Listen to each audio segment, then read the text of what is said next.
Welcome to the first installment of the Comics That Made Me, which will be a series of casual chats involving me going over comic books and ephemera that influenced me as an artist, a graphic designer, and hopefully a storyteller. The first installment is about Jack Kirby and the 70s at Marvel. Jack went back to Marvel in 1975 after 5 years at DC, where he created the Fourth World, the New Gods, began his sort of epic work that he didn't get to finish properly. And he went to DC after almost single-handedly creating the Marvel Universe and not ever getting co-credit, which is all he wanted. And I could do a whole series of podcasts complaining about Stan Lee being a used car salesman and taking all of the credit. He deserves his credit. He doesn't deserve all of it. And I don't think he even deserves half, honestly. I think if you look at a lot of those books objectively, it's pretty clearly at least 60%, 75% Kirby. It really is. Jack was great at the marketing, the personality of the line. He did editing. He filled in speech balloons better than Jack, but really most of those ideas were Jack's. And it really sucks that he never really got to see the culmination of all of that, where it's a multi-billion-dollar franchise with characters beloved around the world that they are still milking instead of just making up their own things and finding the next Jack Kirby's and letting them get to work. So the first one I'm going to talk about is this Marvel Treasury Edition. I remember getting it at Kmart. I was about 4. I'm fairly certain I probably saw it and just insisted I had to have it.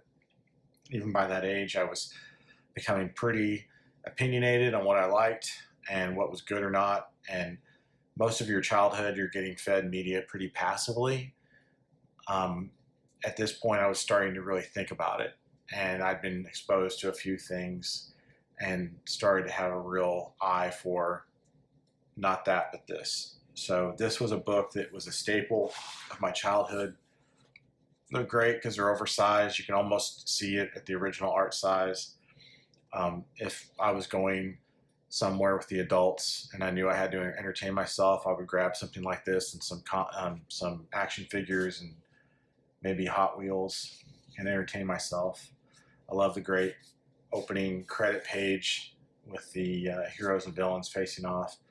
Jack, right away, does not mess around. Boom, let's go. Everything's very visceral. The emotions, the text, everything is comics, energy, excitement, no mid-range emotions. Reed's arm just exploding off the page.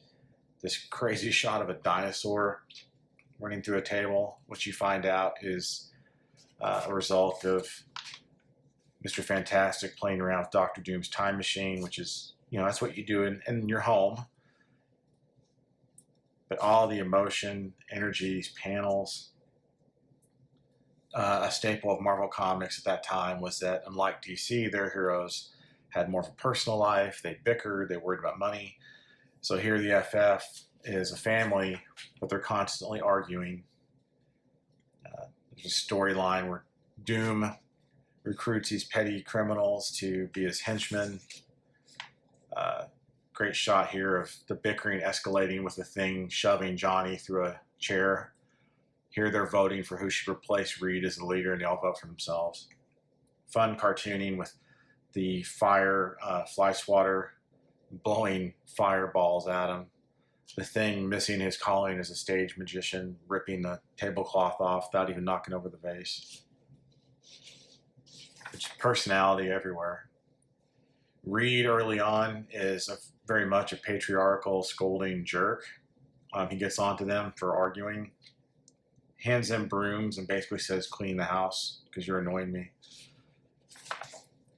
Great Kirby technology with this great looking car that Johnny gets tricked into getting into so he can be gassed. The Thing being tricked into going down to Yancey Street, which is where he grew up. There's a street gang there that picks on him. And that's directly taken from Jack Kirby's childhood growing up in the 20s in New York. He was in a lot of street gangs. And at that time, they were just really just little kids that had to go entertain themselves and got into trouble. Here's Reed again, showing up, testing Sue, being a jerk. She tells him basically to cut it out, and he responds with, "Just like a woman, everything I do is for your own good, but you're too scatterbrained and emotional to realize it." Well, thanks a lot, jerk. See you later. It didn't stay that way, but it did start off like that. Really fun story where Doctor Doom tries to kill the Thing with a giant car buffer. I like this panel where the Thing is smashing the car buffer, and those where he's pulling off the manacles. Really great movement. Action sequences like this are really great. One of the first, definitely not the last times Doom appears to be lost and dead, and he comes back. Early Marvel Comics had a lot of monsters in the FF, and that was because in the late 50s and 60s, superheroes were not popular. They made a lot of their money on monster comics. And since superheroes were not popular, the FF kind of started out more along the lines of a Challengers of the Unknown book, which was a group book that Jack made up at DC that was more about explorers. They had more of these sort of jumpsuit looking outfits, and the FF were definitely done to sort of appear like that, but backdoor in superhero comics. And then they became really popular again because they're really great, fun, well-drawn things.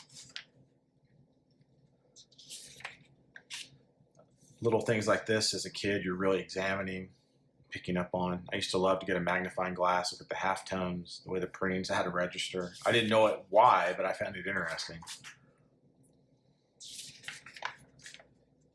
Just energy everywhere. It's not just him standing there static. They're charging ahead, the Fantastic Car. Oh, he's always, when in doubt, going for the strong, impactful scene. So it's not just Giganto waking up, it's Giganto waking up and his eye popping open, and you see the scale of how big he is. 2 pages later, New York is under attack. It's just breakneck speed because it's Jack. You know, he's got a million ideas, and only one hand to draw with. I always like this sequence a lot where the Thing has an H-bomb strapped to his back with a parachute or something, goes inside of the creature, fights off a little parasite in there, kills it, blows it up. I love this little panel here. I don't know if he's getting blown through the gills or the ribs or what, but it looks cool. This was sort of the beginning of introducing the idea that Sue and Namor had the hots for each other. This story took place towards the end of Kirby's run on the FF. Joe Sinnott was his inker, one of his best inkers. Joe was a really talented artist in his own right, so he could kind of clean up and polish things without taking Jack's influence out of it. They were a really good team.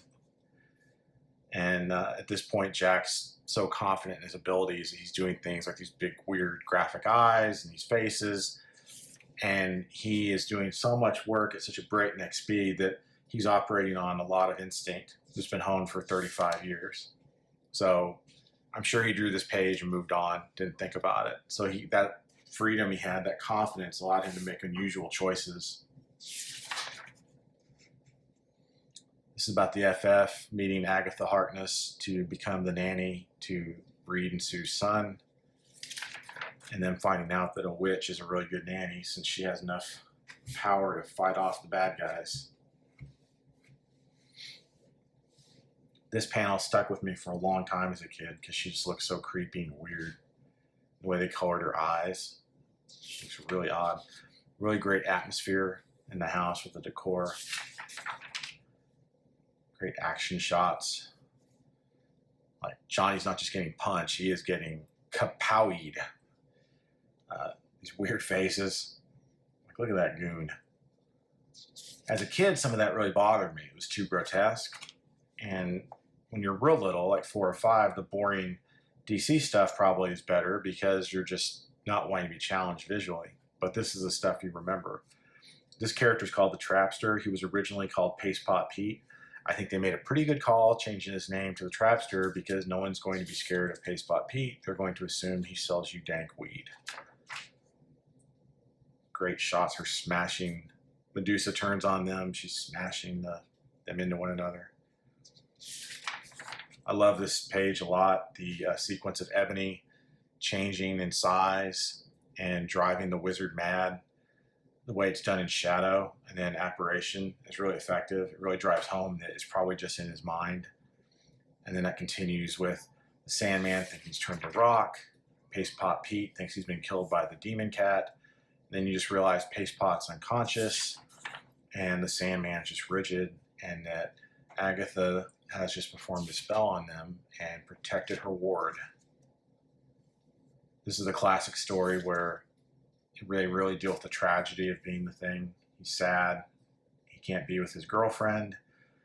This person draws him in because he's a rival of Reed Richards. He wants to steal the Thing's power so that he can infiltrate the Fantastic Four. Really odd choice by Jack, making this guy look like that. He obviously did it as a way to make the transition look more natural, but really weird face. I think that's probably why he's bitter, is he's so weird looking. Their best friend shows up, says that guy's an imposter. They really don't even listen to him, which is pretty hilarious. The fake Thing, I love this panel where he takes that bar and just smashes it. It's very cool. Really great Kirby technology here. It doesn't really make sense, but it looks like it should, which is all it has to accomplish. Great shots of Reed going to the negative zone, these weird psychedelic images. He doesn't realize that he's going to get drawn into the positive Earth in that dimension, and that'll kill him.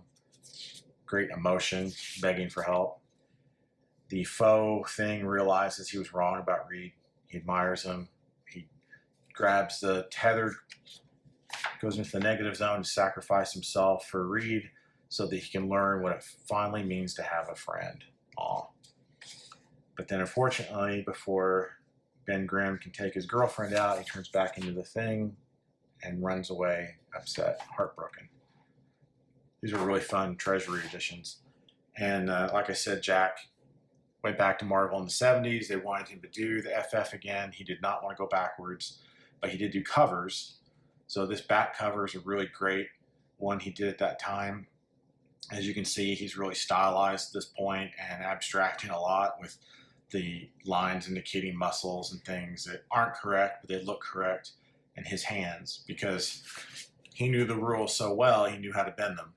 And a lot of artists I won't bother naming here have compared themselves to Jack Kirby as an excuse for not really drawing well or knowing anatomy. And there's a pretty big difference when someone does it and they know what they're doing and it's informed, and they don't. And when they don't, it just looks lazy and pretty stupid, to be honest, pretty unskilled. But at this point, Jack is out there, just drawing like weird little lines to indicate thighs, none of which is correct from an anatomy point, but it works because he's got such a foundation, he can pull it off. The next one I want to talk about is his Cap comic. Captain America is a character that Jack created with Joe Simon in the 40s. He never got credit for that until pretty recently, which is bonkers. Even the movies that came out would credit Stan Lee. Stan Lee had nothing to do with the character, zero. They both were working on the Avengers when they brought him back. Marvel held the rights to the character, so they brought him into that early 60s incarnation of the group, but Jack created him. Joe Simon created him. Marvel actually had a settlement with Joe Simon and Jack Kirby where they negotiated separately to resolve it, and Jack, as usual, got ripped off. And it's very tragic the way he was always treated so poorly, but it's his character. So when he went back to Marvel in the 70s, he wrote and drew this book. And one of the things I liked as a kid a lot was the fact that it's a buddy book. It's about two buddies. And when you're a little kid, that's what you think your adult life will be, is you and your buddy having adventures. It still might be if your spouse is your buddy, but you think you literally your best friend down the street and you will live together and play video games. And I also like the 70s trade dress Marvel Comics had with the darkened header and the big figure shots in the corners. It limits what you can do with the main image, so there are really big drawbacks, and it's probably not a great thing for everything, but I have a fondness for it here. And again, Jack is not fooling around or negotiating with you for your attention. He is going to grab you by the throat and make you look. So there's this crazy character called Primus, this guy with a TV face in his chest, Cap freaking out. Arnim Zola, the biofanatic. I was a very good reader. I had this book when I was 4, almost 5. I could read all of this, but I didn't know what a biofanatic was, but I knew I wanted to find out. So you have this very visceral language, a great setup. Like, what's going on? Then you turn the page and you have this payoff. Bam. This is Cap's girlfriend, Donna Maria, who I had quite a thing for when I was 5.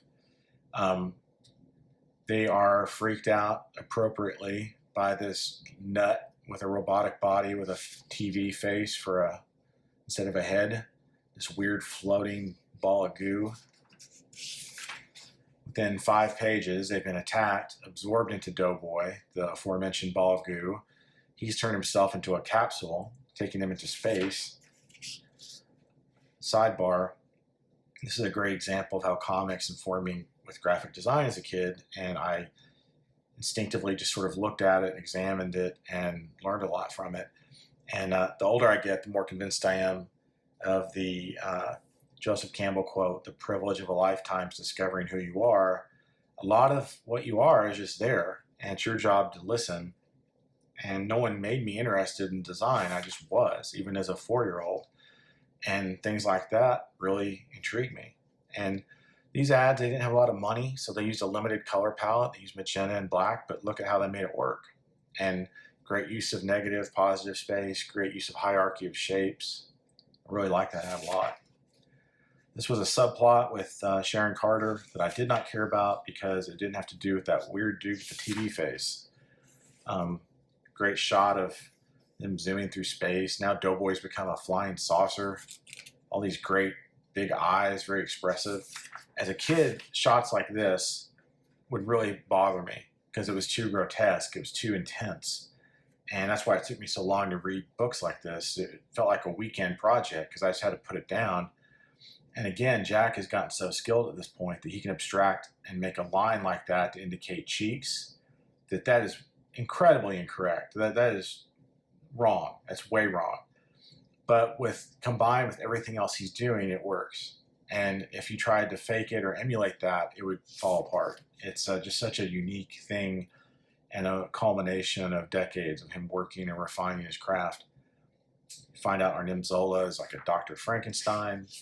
You get a hip 70s letter page. Let's rap with Cap, you cool kids. Another great retro ad. I missed my calling. I should have gotten into vinyl repair. You can make $513 in 10 days, baby. Really great limited color palette. Funny pictures of these creeps.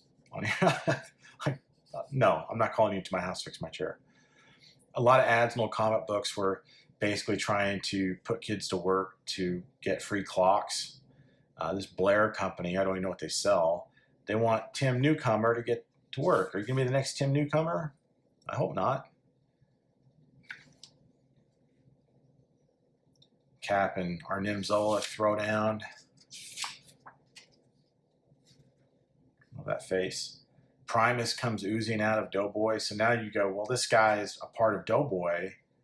He kind of was he his child or what is he? It was really kind of gross and really stuck in my head. It's such an odd thing. Here's the Falcon trying to find Cap. He finds instead a giant bird nest. He gets ambushed by the giant bird, which is pretty funny. Left on a cliffhanger. You don't know if he's going to get killed by those boulders or what. Primus defeats Captain America, and he declares Arnim Zola, "She pleases me, great Zola. I claim her as my own." And Donna Maria says, "No, let me go." And little 4-year-old me is left freaked out that he has basically said, "I'm going to make her my mate." And she's going to be married off to this dude, or however I thought of it at that age. But pretty head-spinning stuff for a little kid. And that's like one of probably 4 books he did that month. The last one I'm going to discuss is his Black Panther run. It was 12 issues. As you'll see, this is issue 12. There's a lot of graphic design things I was absorbing from this, like the logos, use of color, the use of things like this burst to make that pop out, just balancing things. I like this cover a lot. To me, the whole cover rests on this guy right here. If you take him out, it's 3 dudes wrestling with the Panther and pulling him into a wall. You put him in there, now you realize they've ambushed him. He was caught off guard, and they're trying to make sure they don't get caught. They want it to be a secret. So that character adds a lot of visual depth, but it also adds narrative depth, which is very important. Again, Jack not fooling around, like getting you into it. This is a fairly boring pose. He's just sitting in a chair, but this emotive image of Kanata begging for help telepathically is getting your attention. I always loved the Black Panther because he was such a cool looking character, of course. He had, some of the characteristics of like Captain America, agility and strength, but he's also super smart. He's a leader of a technologically advanced nation. It was just such a cool character. I always loved him. You find out Kyber's turning these people he's kidnapped into energy. That's no good. Panther's tracking down his buddy Kanata. Realizes he got taken by that rock. Gets ambushed. Only Kirby could draw those weird eyes like that and get away with it. Another hallmark of 70s Kirby was, like I said, he'd gotten to a point where he's abstracting things so much, he's drawing these weird, like, spaghetti fingers and stuff, and it's not correct, but it works within the aesthetic of what he is, the visual language he's creating. Very impactful panels, like lunging on him, exploding off of him with a punch. This guy's not just about to attack him, he's enraged, and he's got that baton pulled back, and he's delivering the blow. Bang! And again, the abstractions of anatomy, but he knows what he's doing, so these are grounded. They look very much like they're standing on ground. They have weight. He really looks like he's putting his shoulder into it. You can make those abstractions when you know what you're doing. I always like that ad a lot because it was obviously a very Kirby-influenced drawing. But even by that age, I knew it wasn't Kirby. Like I could recognize style. And I also knew at this age that Dr. Doom was influencing Darth Vader. I didn't know how much, but I knew that Doom came first and you couldn't mistake the connection. This ad was awesome when I was a kid. I loved it. And it's a Gil Kane drawing. Gil Kane went to work at Marvel in the 70s. He's a Silver Age artist, great anatomy work. And his figure work and form work here is just obviously him. He did a lot of covers in the 70s. I would think by the finishes that he did not do complete pencils. He probably did what you call breakdowns, which are sketching out the shapes, indicating some light sources, but not drawing the rendering and defining it too much. But you really can see Gil Kane in this figure. And this leg, the way he lit it, you see the weight on it, the muscles pulling. Plus, it's just a cool looking character. What a great costume. I'm going to look out for T'Challa. He convinces his buddy to start a jailbreak. Let's get out of here. They do it. I love this kind of blacklight look with a lot of the coloring. It looks really great. Explosive action. We're going to get out of here. Let's do it. So you find out Kyber's an energy being. The Panther's about to show you what's up and defeat him once and for all. And then you find out the final chapter and there's a new writer and a new artist. So hey kids, Jack's been fired. I don't know who Kyber really is and I don't care because I didn't get to see Jack finish it. But in a weird way, this is very symbolically accurate of what happened to Jack a lot. He was really ahead of his time in a lot of ways. He was an incredible worker. He was not an incredible negotiator. He was old school. I think he took a lot of people at word with handshakes. I'm like this. I relate to Jack a lot. And then you get burned. It makes you a little cynical and hurt. And from what I understand, towards the end of his life, I don't think he was a bitter man, but I think comics had definitely broken his heart a lot because he essentially created the superhero comic. He created the languages of it, the visual language. He created dozens of characters for both companies that they are still making billions of dollars on. And he couldn't get back his original art. He couldn't get credit. And luckily, his children and his grandchildren fought for him and won and got a settlement from Marvel. And they got his name on the movies and appropriately acknowledged. And it's still not what he deserves, but it's something. And the last 10 years have really been a boom in Jack Kirby knowledge. There's been a lot of great books. One of his grandsons works full-time talking about him, promoting him. which I really like and respect a lot. I think that would have made Jack feel good. Anyway, that's it for now. I hope you're taking care of yourself out there. I'll see you later. Bye.